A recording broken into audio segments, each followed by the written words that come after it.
Adam and Sam with your second dose of wrestling news of the day. And I've got an apology to make to Sam. You told me not to bring this up, but you know what? Holding my hands up. I slept in this morning by accident. I read your message. I fell back asleep. So Tom, bless him, can we get a hashtag thank you Tom in the chat for filling in for me this morning? Down, right I'm a down lazy, there. Sleepy hero. boy. God bless that man. And God bless the wrestling news. WWE have denied the reported reason for yesterday's releases. A huge name returned on last night's SmackDown, and more NXT stars in dark matches before last night's SmackDown. We'll tell you everything you need to know in a bit. So another awful day yesterday. Lots and lots of wrestlers getting released, primarily 205 Live NXT. A lot of great names gone from the company now, and a lot of the blame for this, according to various reports that have been circulated, a lot of the blame is being put on Nick Khan, and that's been a sort of running theme over the last maybe year or so. Nick Khan has been brought in and he's really shaking things up, and people are just saying that it's entirely down to him. However, WWE themselves have actually denied that Nick Khan is the reason for these releases. Sean Ross Sapp, who was amazing yesterday, getting all the scoops, following up, taking to Twitter and saying, in an update, WWE sources have contacted me to deny Nick Khan as the driving force behind today's releases.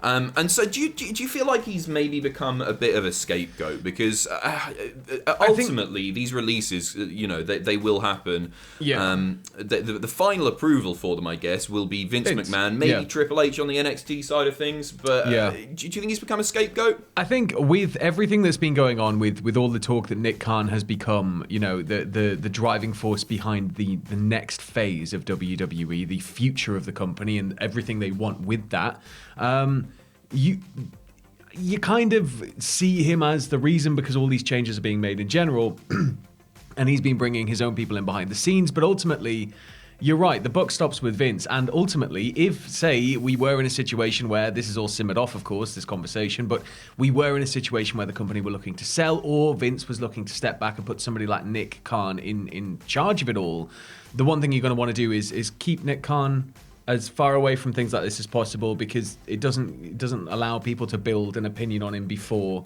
he even assumes the mantle, if that is indeed what's going to happen. You think that he would be going in as a really hated figure in the company if this was the case? If you are the guy that's cutting all the staff and then all of a sudden you get the big job, then I think everybody's going to be a bit like, Yeah, for sure. It was some really, really surprising names on that list, for sure. And good luck to them, whatever they go on to do. A lot of talent there, of course. Moving on, before SmackDown last night, a couple of dark matches taking place with some very, very prominent NXT names. One of these won't come as a surprise. Karrion Kross wrestling again, taking on the vicious, unstoppable Slapjack. Nice. Or the former Slapjack. Anyway, Slapjack jobbing out to Cross last night. It's just so WWE can see how he's working and everything. It's just a tryout match, but it's looking more and more likely that he's going to be on the main roster sooner rather than later. The other two names, maybe a little bit more surprising. Cross's Valet Scarlet working a dark match as well. There's been reports that they might want to split them up, which I think would be a real mistake. Utterly ridiculous. Yeah, because they're gold together, obviously. And they want to put her in more of a wrestling role. Her opponent is none other than NXT's own Shotzi Blackheart. So that, there's soft tryouts for those three, but generally when these sorts of things happen, you don't have to wait too long. And with the draft fast approaching, I think it's only going to be a matter of time. Give it 3 months, though. One of them will be pushing around a hot dog cart with their gimmick, and one of them will be, dressed as a clown, and it'll be great. I was saying to Tom on a news video yesterday, I want to be excited about these things. We should be like, it's awesome. They're getting the call up. They're going to be making more money, right? Bigger exposure. And now my heart just sort of sinks, and I just think, how are they going to screw these ones up? I just get the anxiety. I'm like, I'm not Cross. He needs the whole presentation. He needs everything to be just so... Yep, so Cross and Bronson Reed appearing on this week's edition of Main Event, I guess making their sort of main roster debut. It's the C show. Yeah, technically, I mean, it's the show that most kids will see on free TV or, free satellite.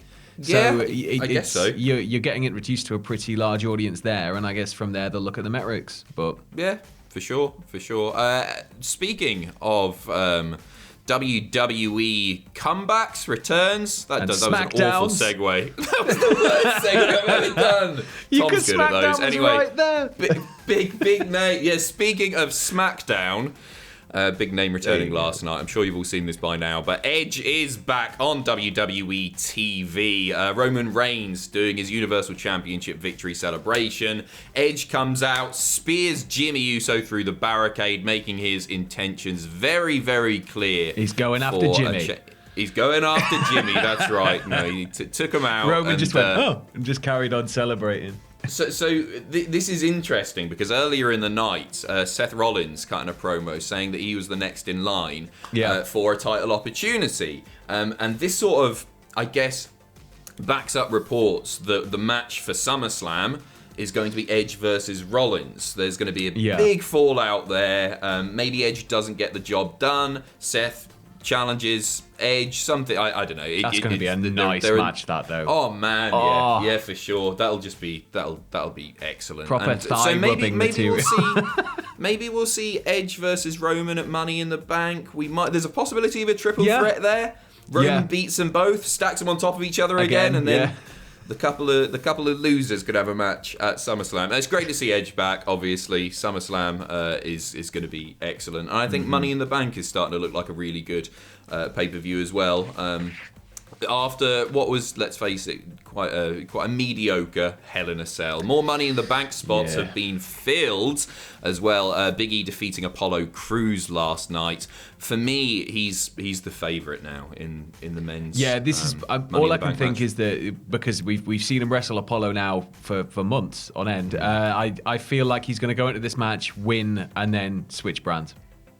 Yeah, I think that makes sense. Yeah, take him versus Bobby, maybe Survivor Series sort of time, or he might just. I'd quite like Big E actually to cash in like ahead of time. I just want him with the belt. I want to see him with the belt. Yeah, but that's not going to happen. I don't think. While Roman is the top dog.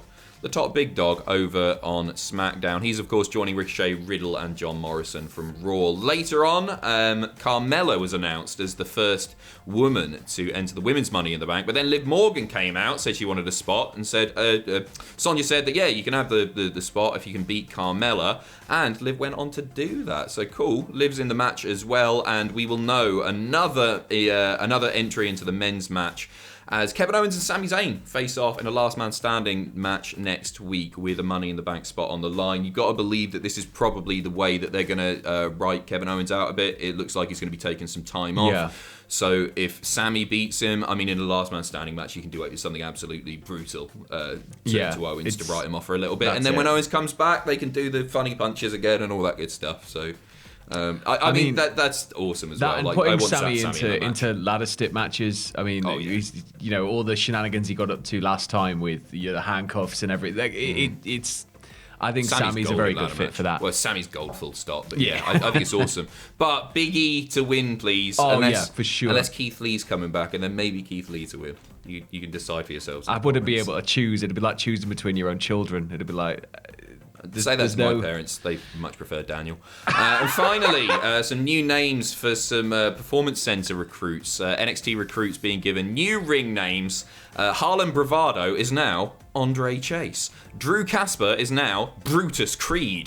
Jacob Casper is now Julius Creed. Ooh. And Avery Taylor is now JC Jane, which is possibly the porniest name that they've done in a little while, isn't it? Yeah, JC Jane, you a fan?